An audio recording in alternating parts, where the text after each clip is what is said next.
Welcome to Pakistani real reaction. तो कैसे हैं आप सब? उम्मीद है आप सब बढ़िया होंगे और मजे में होंगे। मेरा नाम है मुदस्सिर। मैं मुबशर सुबैद। आज की वीडियो काफी ज्यादा इंटरेस्टिंग होने लगी है, तो बहुत ज्यादा ये वीडियो रिक्वेस्टेड भी है।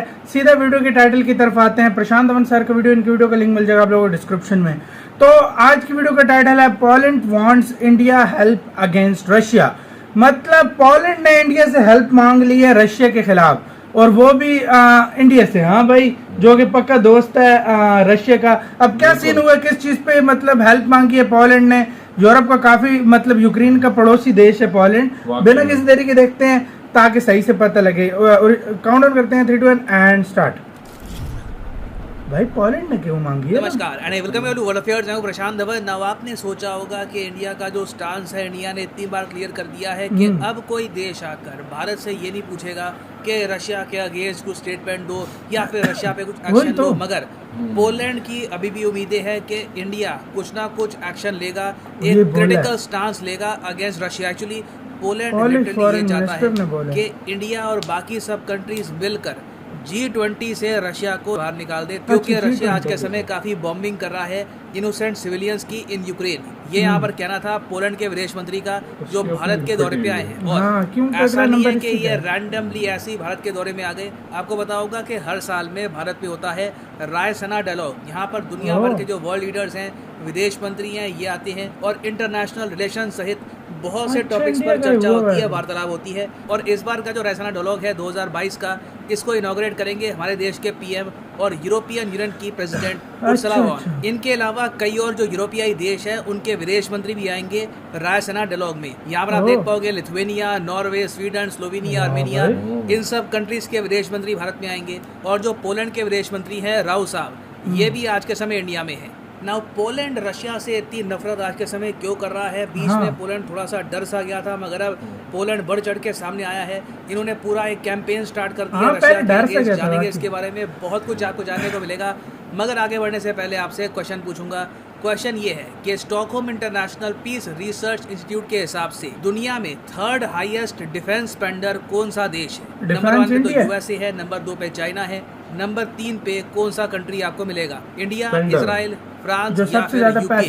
कमेंट सेक्शन में करिए उत्तर। सही आंसर मैं आपको दूंगा वीडियो के एंड में। ना मुझे अच्छे से याद है कि जब इनिशियली बहुत ही बड़े स्केल पर रशिया ने अटैक किया था यूक्रेन पर, पोलैंड बहुत हद तक सहम गया था, क्योंकि पोलैंड की एक बॉर्डर है रशिया के साथ और यूक्रेन के साथ भी। ना पोलैंड यहाँ पर सोच रहा था कि ज़्यादा हम इनके अगेंस्ट बोलेंगे तो कोई बड़ी बात नहीं है, कल को हमारे खिलाफ ही एक्शन ले ले। मगर जब यूक्रेन ने फाइट बैक करी है, नॉर्दर्न एरिया से रशिया को खदेड़ दिया, और अब तो ज़ेलेंस्की ये भी कह रहे हैं कि ऑल टुगेदर रशिया पे ये लोग काउंटर अटैक करेंगे। ये देखकर पोलैंड के हौसले भी बुलंद हुए हैं। इसलिए पोलैंड ने रिसेंटली एक कैंपेन लॉन्च करने का सोचा है। कैंपेन का नाम होगा स्टॉप रशिया नाउ कैंपेन। इसके अंडर पोलैंड इंटरनेशनल जो भी फोरम है, जो भी ग्रुप्स हैं, वहाँ से रशिया को निकालने की कोशिश करेगा। इंडिया, चाइना, बाकी वेरियस और जो कंट्रीज़ हैं जो काफ़ी हद तक न्यूट्रल है यूक्रेन वॉर में, उनको कहेगा कि प्लीज़ आप रशिया के अगेंस्ट एक्शन लीजिए, रशिया के खिलाफ बोलिए। और ये एक प्रॉपर सरकारी कैंपेन है पोलैंड का, स्टॉप रशिया नाउ कैंपेन। और ऐसा नहीं है कि पोलैंड बस बोलेगा, कुछ ग्राउंड पे करेगा नहीं। पोलैंड ने ऑलरेडी 12,000 करोड़ के जो हथियार हैं ये पकड़ा दिए हैं यूक्रेन को। और पहले जहाँ पर एक बार को पोलैंड थोड़ा सा डरता था कि कुछ यूक्रेन को वेपन्स दे या फिर ना दे, अब ये लोग बहुत ही बढ़ चढ़ के वेपन्स दे रहे हैं यूक्रेन को। और रिसेंटली ये भी देखा गया कि कई जो बच्चे यूक्रेन में अब अनाथ हो चुके हैं, उनके पेरेंट्स मारे गए रशियन बॉम्बिंग में। पोलैंड अब क्या कर रहा है कि उनको अपने देश में बुलाकर कॉन्सर्ट्स करवा रहा है, लोगों के सामने उनको प्रेजेंट कर रहा है। ऑलमोस्ट आप कह लीजिए यूक्रेन के लोगों का जो मनोबल है ये बढ़ा रहा है। अब फॉर एग्जांपल यहाँ पे जो ये वीडियो है ये देखिए। ये वीडियो कुछ हफ्ते पहले पूरी दुनिया में काफ़ी वायरल हो गई थी। ये यूक्रेन में एक लड़की है, पेरेंट्स मोस्ट प्रॉब्ली इसके मारे गए हैं रशियन बॉम्बिंग में। ये एक बंकर में छुपकर गाना गा रही थी, तो लोगों को लगा कि बहुत क्यूट है, इस बेचारी बच्ची को बचाते हैं, पोलैंड लेके आते हैं, let's make sure she is safe. तो जब पोलैंड में इस बच्ची को लाया गया तो पोलैंड की सरकार ने एक पूरा कॉन्सर्ट करवाया, जहां पर ये बच्ची हज़ारों पोलिश लोगों के सामने गा रही थी।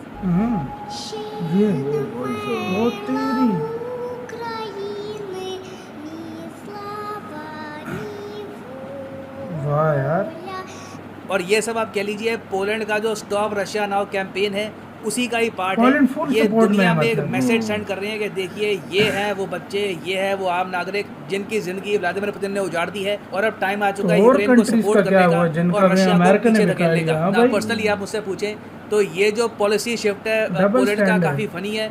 एक टाइम पर पोलैंड की कापे टांग रही थी, एक तो होता है टांगे कापना, हाँ, एक होता है कांपे बहुत टांग रही थी। जरदारी बिलावल का, वाली। ये उसकी बिलावल कापे का टांग रही थी। dialogue। तो एक बार को पोलैंड की कापे टांग रही थी, फिर बाद में अब पोलैंड प्रशांत काफी हद तक बिलावल हो गया, की। ये कह रहे हैं कि नहीं जी रशिया को भी हम सुना देंगे, हम डरते नहीं है रशिया से। और पोलैंड को थोड़ा सा साहस दिया है ताइवान ने। यार, धवल सर का भाई मानना पड़ेगा। अगेंस्ट है रशिया के, और ताइवान और पोलैंड मिलकर आज के समय बिलावल जो बोल रहे, यूक्रेन के इंडिया लोग तक के हैं, डायलॉग जो भी चल यूक्रेन रहे हैं, के इधर हर लोग कोई हैं, बोलता है। उनके लिए काफी कॉन्सर्ट होस्ट कर रहे हैं। और वैसे मैं आपको ये बताऊं, पोलैंड ने इधर मैं भी ये बहुत जो एक बोलता हूं। ड्यूटी है वो निभाई है रेफ्यूजीज को सेफ्टी प्रोवाइड करने के लिए, इवन इंडियन स्टूडेंट्स को भी सेफ्टी प्रोवाइड करने के लिए। ये बात मैं मेंशन करूंगा कि इंडियन स्टूडेंट जो है बहुत सारे, शायद हम उनको प्रॉपरली घर ना ला पाते अगर पोलैंड हमारे साथ प्रॉपरली कोऑपरेट ना करता ना। अभी के लिए पोलैंड ने यहाँ पर फोकस कर लिया है G20 पर। G20 आप अगर देखें काफी हद तक बढ़ चुका है। यहाँ पर आप देखोगे इस तरीके से 2 गुट बच चुके हैं। एक गुट है जो रशिया के अगेंस्ट एक्शन नहीं लेना चाहता, फिर एक गुट यहाँ पे खड़ा हो गया है जिसको यूएस लीड कर रहा है। ये सब कंट्रीज कह रही है कि रशिया मतलब को बाहर साउथ निकालो अफ्रीका, G20 चाइना, से। इंडोनेशिया, और अभी जो रशिया, G20 समिट हाँ, होगा इंडिया, इंडोनेशिया में, इंडिया यहाँ और पर टर्की। पुतिन को बिल्कुल ब्लॉक कर दो, एक्चुअली पुतिन को बिल्कुल बैन कर दो ना। पोलैंड यहाँ पर ये कह रहा है कि सिंस हम लोग G20 के मेंबर है नहीं, जी हाँ आपको पता होगा पोलैंड G20 का मेंबर नहीं है,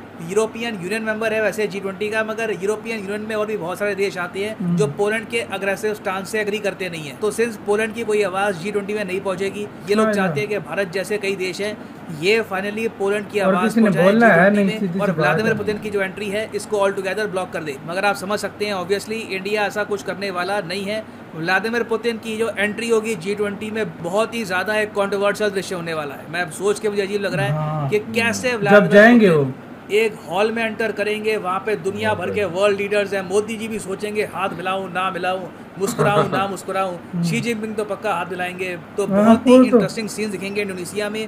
पोलैंड अभी के लिए आप कह लीजिए जो ऑलरेडी इंडिया पे प्रेशर बन चुका है उसको और इंक्रीज करने की कोशिश कर रहा है। ये लोग चाहते हैं कि कहीं तो इंडिया सुन ले, कहीं तो एक बार को आकर इंडिया रशिया के अगेंस्ट कुछ स्टेटमेंट दे दे। मगर पर्सनली मैं यहाँ पर ये भी कहूँगा, पोलैंड का जो ये प्रपोजल है कि रशिया को हर जगह से बाहर निकाल दो, G20 से बाहर निकाल दो, कोई और जो ग्रुप है वहाँ से बाहर निकाल दो, मुश्किल है। ये डेट्रीमेंटल भी हो सकता है। क्योंकि अंत में इन सब कंट्रीज को सोचना होगा कि क्या आपको शांति चाहिए या फिर आप चाहते हैं कि जिन लोगों से शांति करवानी है, जिन लोगों से शांति समझौता करवाना है, उनसे बातचीत ही आपकी टूट जाए। मेरे हिसाब से तो G20 एक बहुत ही अच्छा मंच है जहां पर व्लादिमीर पुतिन के साथ सारे जो वर्ल्ड लीडर्स हैं ये बात कर बैठ सकते के हैं। बात कर सकते हैं कि देखिए हम क्या करें कि आपको लगे कि अब जो ऑपरेशन है यूक्रेन में ये रोकने चाहिए। आपको क्या एश्योरेंसेस चाहिए, क्या आप यहाँ पर करना चाहते हैं। कई जो देश हैं यहाँ पर, इंडिया जैसे, इवन सऊदी अरेबिया है यहाँ पर, कई यूरोपियाई देश हैं, हम लोग मीडिएटर बन सकते हैं यहाँ पे। तो ये एक बहुत अच्छा मौका है ये कॉन्फ्लिक्ट सुलझाने का। देखना ये होगा कि कंट्रीज क्या मैच्योरिटी यहाँ पर बिहेव करती है या फिर बस रिएक्शन देती है ना। वापस आते हैं अपने MCQ की तरफ कि Stockholm international peace research institute के हिसाब से वो कौन सा देश है जो 3rd हाईएस्ट डिफेंस स्पेंडर है इन द वर्ल्ड। तो सही उत्तर इसका है इंडिया। यहाँ पर आप देख सही बोला मैंने, इंडिया ही था। अब आते हैं यार इसके ऊपर, यार मतलब देखा जाए तो पोलैंड ने बोला है एक तरह से भाई, मतलब जाहिर बात है पोलैंड ने काफी कंट्रीज को बोला होगा, लेकिन इंडिया ने फिर भी न्यूट्रली मेरे ख्याल में रहना है। मतलब हेल्प तो यार इतने देशों ने इंडिया को बोल दिया, अमेरिका ने बोल दिया, ब्रिटेन ने बोल दिया, तो वो कहते हैं ना पोलैंड को से खेत की मूलिया। तो मतलब जाहिर बात है। हाँ बताऊं पोलैंड की वाकई एक टाइम पे कहाँ पे हाँ यार ये डायलॉग इधर बहुत हर कोई बोल रहा है, मैं खुद भी बोलता हूँ तो मतलब काम है, लेकिन आज धवल सर बोला दिल खुश हो गया। टांगे नहीं, कहाँ पे टांग रही थी। मतलब एक टाइम पे वाकई काम पे टांग रही थी उसकी, मतलब धमकी दे दी थी रशिया ने भी उसको। तो मतलब इस वजह से बहुत ज्यादा, लेकिन अभी उछल के आ रहा है, ठंडा हो जाएगा, फिर ठंडा कर दे रशिया। तो जाएगा। मतलब देखा जाए यार डबल स्टैंडर्ड भी इसमें शो हो रहे हैं। मतलब तुम उनके बच्चों का कह रहे हो, अभी भी मतलब अफगानिस्तान देख लो, इन कंट्रीज में देख लो, अफगानिस्तान देख लो, क्या हाल हो चुका है। इराक देख लो तुम, उसके बाद सीरिया देख लो तुम, 1% भी नुकसान नहीं हुआ यूक्रेन में जितना और हो चुका काफी है। ममालिक आप देख लो, जब उधर तबाही अमेरिका और यूरोपियन यूनियन ने किया है, ठीक है, तो उसके बाद उधर तो कोई नहीं बोलता यार। सो गाइस आप लोग इसके बारे में क्या कहते हो? और G20 से मैं कहता हूँ इसलिए नहीं निकालना चाहिए यार, पता है क्या, अभी तक जितने भी देश लगे हुए हैं ना रशिया के खिलाफ, वो इस वजह से कर रहे हैं कि मतलब वो किसी उसको बात की तरफ नहीं आ रहे, वो सैंक्शन की तरफ आ रहे हैं। लोग मिलकर G20 समिट में बैठ कर हम कहते हैं रुक जाए, भाई हम कहते हैं यार मतलब एक पीस हो जाए, रशिया इस युद्ध को छोड़ दे, ये ज्यादा अच्छा होगा, क्योंकि इंसानियत है हर जगह भाई, ये युद्ध रुक जाना चाहिए। लेकिन इंडिया का मुझे इधर स्टांस वही फिर अपना न्यूट्रल ही लग रहा है, वो ये कोशिश करेगा कि यार युद्ध रुक जाए। इंडिया यही कोशिश करेगा कि युद्ध रुक जाए। गाइस आप लोगों का इसके बारे में क्या कहना है, अपनी राय कमेंट सेक्शन में दो। इधर वीडियो खत्म करते हैं, अपना बहुत ज्यादा ख्याल रखना, तो यार बाय।